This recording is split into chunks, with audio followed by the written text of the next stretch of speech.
aerial shot of Lagos at dusk, skyscrapers glowing gold beside crowded streets, a storm forming in the distance. They said the city of Lagos never truly slept, but that night it shivered. The clouds gathered like angry spirits, rumbling over the mansion of Chief Durajaye, the man who once owned half the city.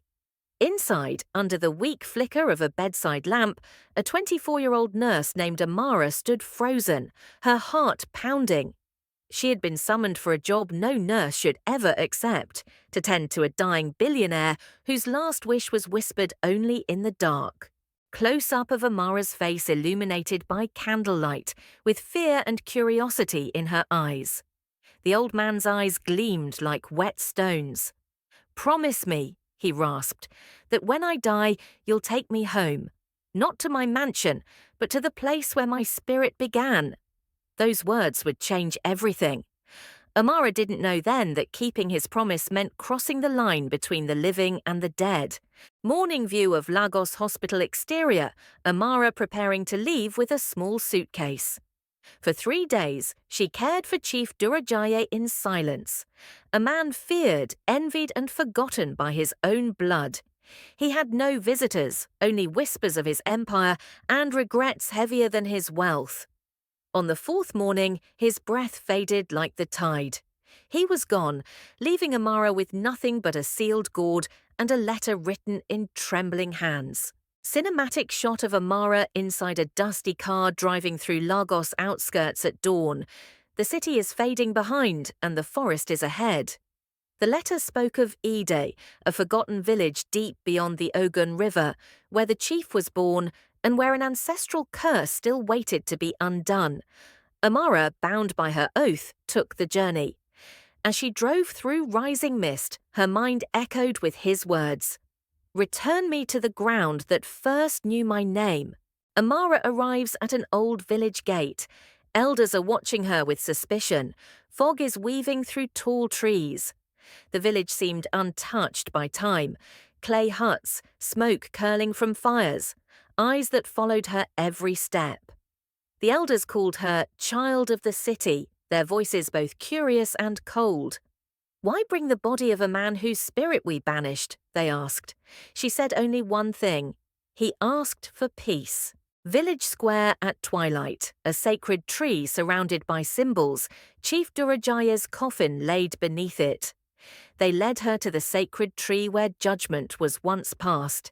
It was said that Chief Durajaye had defied the gods by selling the sacred river for gold, and the land never forgave him. Now returning him meant stirring what had been asleep for decades.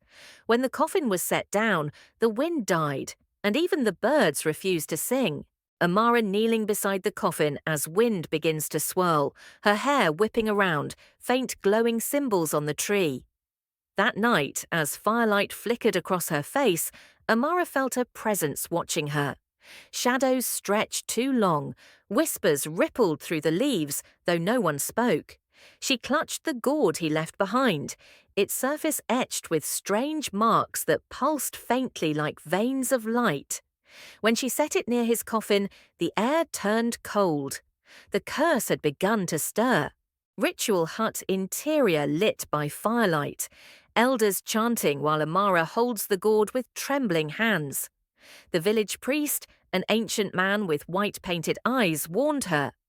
"If that gourd opens before dawn, the debt will return to all of us." They began a ritual, drums echoing like heartbeats, fire crackling as the air thickened with incense. But as midnight struck, the gourd shook violently. The chief's name hissed through the wind. Supernatural vision, ghostly figure of Chief Durajaye rising from smoke, half human, half spirit. Amara fell to her knees as a cold mist erupted from the coffin. The spirit of Chief Durajaye appeared, not young, not old, his face both living and fading. "You brought me back," he said softly. "Now finish what I could not." Behind him, the sacred tree bled sap that glowed like fire. The ancestors were awake, demanding balance. Dramatic wide shot, thunderstorm raging, the spirit and Amara surrounded by glowing ancestral symbols. Lightning split the sky as the ground shook. The priest shouted incantations while Amara held the gourd high. Inside, it was the chief's original sin, a handful of sacred soil he once stole from the riverbank to build his empire. As she poured it back into the earth, the spirit screamed. Then silence. The wind stopped. Dawn breaking over the village, golden light filtering through mist, villagers kneeling near the sacred tree. When morning came, the tree no longer bled. The earth had accepted the offering. Amara collapsed beside the roots, her body trembling. The elders approached in silence, bowing their heads. "The debt is paid," the priest murmured, "but the messenger bears the scar." On her wrist, faint marks glowed, the same that had once cursed the chief. Amara left the village on foot, carrying the empty gourd, the rising sun behind her. She walked back toward Lagos, silent, barefoot, the gourd now hollow, a reminder of promises and spirits that never die. Villagers watched her go, whispering that the gods sometimes choose strangers to mend old wounds. The Lagos skyline reappearing in the haze, Amara gazing at the city from a hill. Back in the city, life roared as if nothing had changed, cars honking, people rushing, dreams colliding. Yet Amara felt the earth hum beneath her feet, as if the village spirit had followed her home. She placed the gourd by her window, where moonlight touched it gently each night.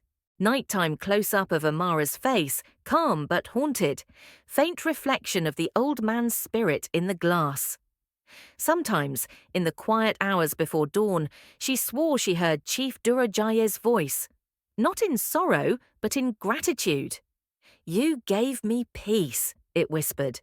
But peace, she had learned, often comes with a price. Final cinematic frame, a wide shot of Lagos at dawn, the sky clearing, and a single bird soaring over the city. They say the earth remembers every promise and every debt finds its way home. So when you make a vow, to the living or the dead, be sure your spirit can carry it. Because sometimes keeping a promise means opening doors that were never meant to be opened.